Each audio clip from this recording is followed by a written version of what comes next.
asalaamaaleykum mbokki internet yi yéen ñi si site mag bii di Rewmi Média rawatina dañuy topp émission bi Dóor waar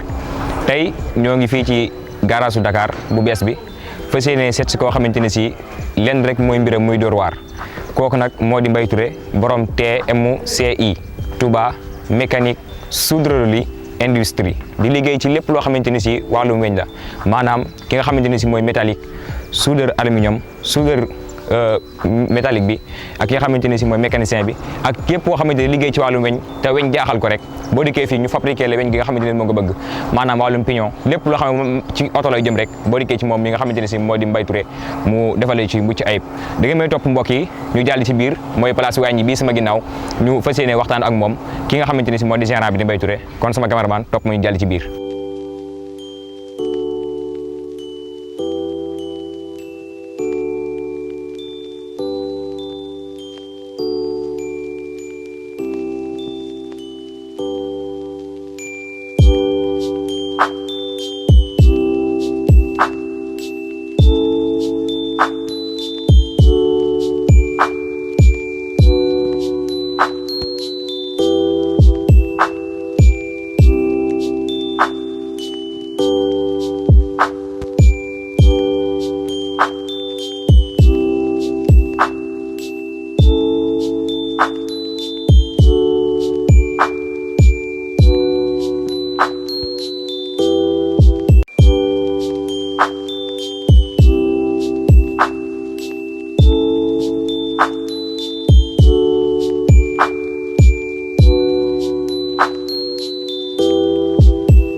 kon mbokk yi dinañ ko waxee woon fii nga xamante ne si moo di TMCI di Touba mécanique soudrerie industrie ñu toog ak ki nga xamante ne si moo di gérant bi di Mbaye ñu dikk fii pour xool li nga xamante ne si mooy liggéey bi ni muy doxee ak li nga xamante ne si noonu la déroulé dañuy bàyyi nga nuyoog mbokki internet yi buñu paree ñu door a jàll ci biir waxtaan wi kon suñu Mbaye bisimilah. bisimilah inna wala yàlla wa ma tawfiq illa billah mbokk yi ñu ngi leen di siyaare bu baax di leen ñaanal jàmm te di ko sàkk ci yéen di siyaare waa Rewmi Média di leen félicité bu baax ci interview bi nga xamante ne ñëw ngeen fi di ko fi def siyaare mbokk yëpp bu baax a baax a baax di siyaare suñu mbokk internet yi tamit incha allah. jërëjëf Sine Mbaye ci nuyoo boobu waaye tamit yéen bu leen fàtte ñi nga xamante ne si yéen suivre site mag bi di Rewmi Média te abonné gu leen bu leen fàtte abonné tey aimé di partagé tamit tey sem dana yokk doole site bi waaye dina taxit lépp loo xamante ne si jaar-jaar la ci réew mi rek ñu bàyyi suñu waar bu baax pour ngeen jot yi waaye Sine Mbaye bu ñëwee tey fii nga xamante ne si moo di place bi di fi bërëb bi nekk fii ci garage Dakar bi neex a ñëw lool yaakaar naa fi mu nekk nii moom ku ne war na ko mën a bañ a laajte waaye bu ndikkee maanaam li nga xamante ni si moo di initiative bi nga amee ñëw créer li nga xamante ni si moo di entreprise bi pour liggéey ban xalaat nga ci am ba tey ji nga indi ko fii ci Touba ba mën a jàppale ñi nga xamante ni si ñu ngi manqué ay pièces yu bëree bëri comme ni ñu ko présenté woon sànq sëñ Mbaye. jërëjëf waaw xam nga doomu aadama bu nekk saa yu dund sa dund nga war fexe mu am njëriñ. am njëriñ gi nag mooy bu la yàlla dimbale nga jàng métier ba mën ko xëy na génnoon nañ sax jàng ko def ay formation Dakar yi demee noonu waaye biñ demee ba xam ne mën nañ suñu métier dañoo dellusiwaat suñu dëkk ngir jéem fi servir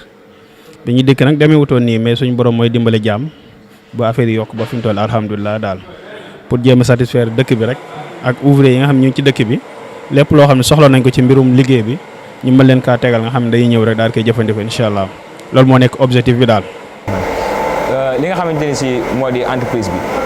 di TMCI Touba mécanique industrie mécanique soudrerie industrie maanaam ci yan façon lay liggéey moom li nga xamante ne si moo di entreprise bi ak li nga xamante ne si mooy domaine bi dëgg-dëgg objectif bi nga xamante ne si moo tax yow nga créer entreprise bi. waaw maanaam moom lépp loo xamante ne tout ce qui est mécanique rek daf koy def boo amoon tey ji sa benn pièce bu damm nga ñëw mun nañ la fabriquer beneen bu ni mel nga am sa pièce bu yàqu mun nañ la defaral beneen. pièce boo xamante ni maanaam tey jii weñ boo xamante dafa manqué wala tey jii pièce boo xamante ni si dafa nekkoon ci benn dara mu réer bu dikkee mën nga ko fabriquer ba melaat bu bees. très bien mun nañ ko fabriquer waat ba melaat comme boobu tout neuf nga xam da ngay dem rek monter waat moo xam yi jëm ci oto yi moo xam yi jëm ci boulangerie yi moo xam yi jëm ci menuisier bois yi moo xam yi jëm ci moteur oto yi lépp daal lépp luy mécanique rek moo tax ñu tuddee ko mécanique général maam lépp lu am mécanique rek moom am na ci wàllu daal waaw. lépp loo xam ne ci wàllu weñ la rek ak fépp fu ma dem bu ndikkee dañ ko fabriquer macha allah suñu bay mu mel ne kon entreprise bi kon njëriñ li moom bari na fu ci yëpp côté yëpp maanaam weñ goo xamante ni si jaaxal na nit ci àddina rek bu dikkee fii ngeen fabriquer ko macha allah ci leeral boobu waaye tamit li nga xamante ni si moo di personnel bi fi nekk gis naa yitte ji ñu jox liggéey bi maanaam ñoom yaa leen teg ci yoon yi maanaam jàngal leen ba ku nekk am diplôme ndax yaakaar naa ku nekk dafa am du spécialisé waaw yaakaar naa surtout nañ ko ci loolu loolu maanaam da ngeen recruter wala dañoo jàng formation bi ba bañ am ko. waaw xam nga entreprise boo ko créé ci lu mel dëkk yu mel ni Touba da ngay jàppale tamit ci dëkk bi ni nga ciy jàppale mooy jël ay xale jàngal leen tàggal leen ci métier boobu ba ñoom bu ëllëgee ñu mën a servir ñoom tamit seen i mbokk ak tamit def lu mel ni li nga doon def parce que booy créer entreprise du yow sa jëmm bopp mais da nga koy créer pour mu nekk ligne continuité nga xamante ne bu ëllëgee boo demee ba tëlee yow say doom wala say apprenti tamit mën a ñëw continuer yoon bi yàlla dogal na ñi fi nekk ñëpp maa leen formé samay apprenti lañ ñii samay doom lañ ñii samay rakk lañ ñii samay doomu xarit lañ sama famille lañ daal waaw ba tax na nag ku ci nekk tamit tàggat nañ la ba la nga féetewoo di ci sa spécialisme moom buñ la bàyyi woon tey jii sax nga demal sa bopp wax dëgg yàlla ndax ñoom ñoo yor liggéey bi sax daanaka ni man lu ci ëpp damay assister rek ak di leen organiser def leen lii mais koo ci jox liggéey tamit dana ko def ni nga ko bëggee daal. est-ce que ba tey recrutement yooyu mi ngi continuer ndax yenn saa nga gis ñoo xam ne dañuy bëgg liggéey wala liggéey bi ñu ñëw liggéey bi neex leen ñu bëgg cee dugg ndax ba léegi yaa ngi def ay recrutement pour ñi nga xamante ne si bëgg nañu liggéey ndax yaakaar naa jeunes yi nga xamante ne ñoo nekk Touba soxla nañ liggéey bu baax a baax surtout ci domaine yi nga xamante ni si ci ngeen nekk tey jii boo ndax da ngay jekk rek maanaam benn période boo xam ne da ngay am ay recrutement wala nu mu demee noonu. waaw actuellement dañoo xaw a posé ndax dañoo xaw a bëri ay kii mais souvent sax dinañ faral di def bu ñu demee ba bari le buñ ku ñu jox buñ ko mënta ñàkk jël ñu jël ko dénkaane ko fenn buñ demee ba am espace dugalaat ko mais actuellement nii moom dañoo xaw a posé tuuti bu jéem a concentré ci ñi nga xam ñoom lañ yor pour suñ génnee tamit ñu mën a jëlaat ñeneen daal incha allah. entreprise bi kañ la ñëw fii nga xamante ni si moo di Touba surtout fii ci nga xam ne mooy di garage Dakar bi. waaw man moom maa ngi dikkaat Touba presque 2012 la installé waat Touba mais lieu bu bees bi moom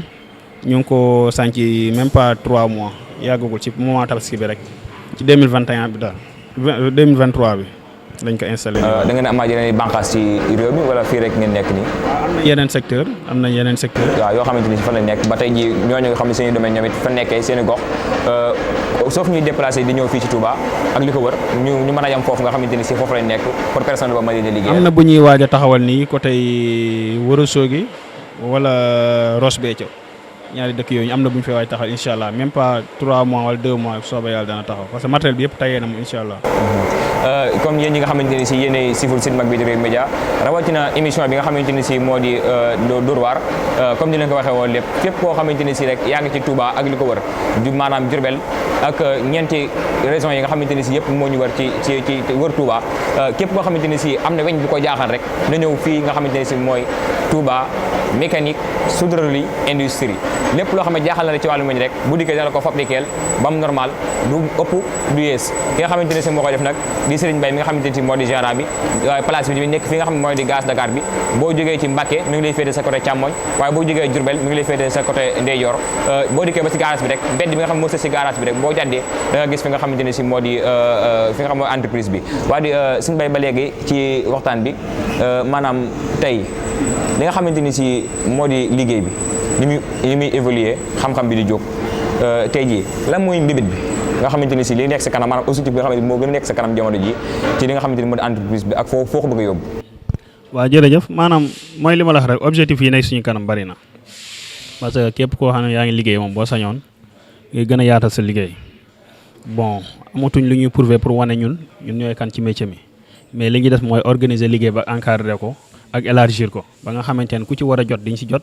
ku ci war a jaruñu tam diñ si jaruñu en commençant que xale yi nga xamante ne ñoo nekk suñu loxo bëgg nañ leen fexe teg leen ci conditions yu baax a baax yoo xamante ne bu ëllëgee danañ mën a demal seen bopp daal loolu mooy objectif. maanaam xale yooyu nga xamante ni ñu ngi ci biir entreprise bi est-ce que ñoom tey da ngay liggéey ba tey ñu am seen certificat pour bu ëllëgee fu ñu mën a dem taxaw seen entreprise mën a joxe seen i kayit pour nga xamante ni si ñooy liggéey seen bopp. day am parce que ñii njëkkuñu fi woon a nekk parce que 2012 ak léegi liñ génne ci ay xale bu matul 5 tamit environ war na ko dépassé te ku ci nekk tey jii yor sa entreprise di ko doxal. mu mel ne kon li naan bay sa weeru tànk boo génnee tamit xam-xam mi nga am nga sottal ko sam réew waaw dafa mel ne kon ci loolu nga nekk. Bien sûr loolu mooy objectif bi du liggéey am xaalis rek mais fexe encadré ñoo xam ne bu ëllëgee bu dee benn wala ñaar sax dinañ ñëw taxaw ne grâce à kii moo tax ñu am nangam. li nga xamante ne si moo di machine yi man moom bi ma dikkee fii laa jëmi ci wàllu machine ndax gis naa fi machine yoo xamante ni si moom maa ngi koy door a gis fii laa koy door a gisee dama bëgg nga présenté moom machine yi ba tey ji man mi ma mën a xam ndax man émission bu da toron naa ko waaye machine yi moom maa ngi koy door a gis moom machine yi sama gannaaw yow moom macha allah. sant yàlla rek parce que machine yi moom bëri nay secteur bi si mécanique la tudd bu ndaw bi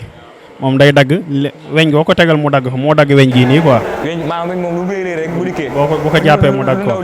waaw. bii nag moom xam naa moom. lii tour la. tour grand modèle la. moom day liggéey lu arbre gudd am na capacité yenn ko quoi. parce que machine yi ci capacité yi la ñu ëppante doole. waaw souvent mën nga gis at yu mel ni yu bari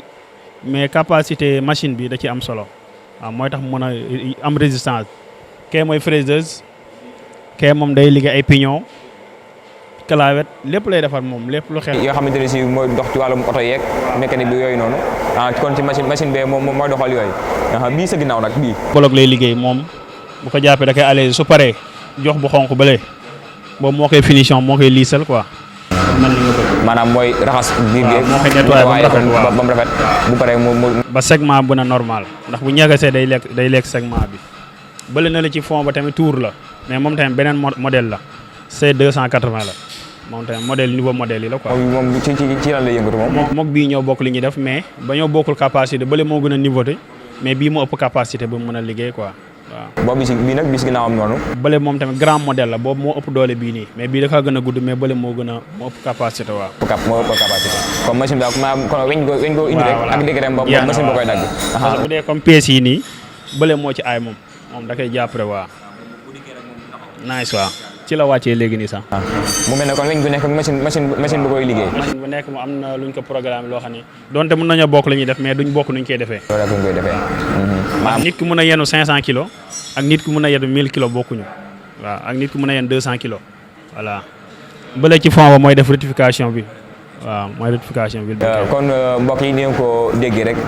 weñ goo leen yor ak capacité bu mu mën a am rek ba leen dikkee am nañ machine spéciale yoo xam ne moo koy coupe moo koy defal ba li nga xam ngeen li ngeen bëgg ngeen mu mën ko am loolu nag ki koy def nag mooy kenn rek di Sëñ Bay di entreprise TMCI wax naa leen ko TMCI di Touba mécanique soudrerie industrie nekk fii ci gaz Dakar képp koo xam ne am nga weñ gu la jaaxal rek boo dikkee ci Sëñ Bay mu defal la ko ni nga xamante ni moom nga ko bëggee ba léegi li nga xamante ni si moo di ci biir métier bi gis nañ comme ni ñu ko waxee sànq clients yi accueillir yi ngeen di accueillir yaakaar naa gis nañ ko ñun ñii na ngay doxalante sa diggante clients yi nga xamante ni si ñoo ngi fi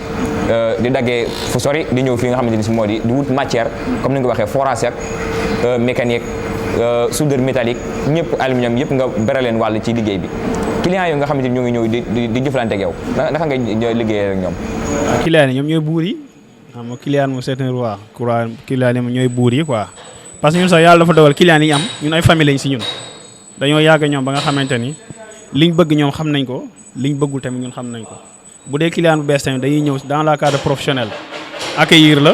liggéeyal la li nga bëgg après nga daal di dem boo ëllëgee tamit yaa ñëwaatal sa bopp daal. li nga xamante ne si moo di li nga xam initiative yi maanaam li nga xamante ni si moo di liggéey ndax machine dafa dansé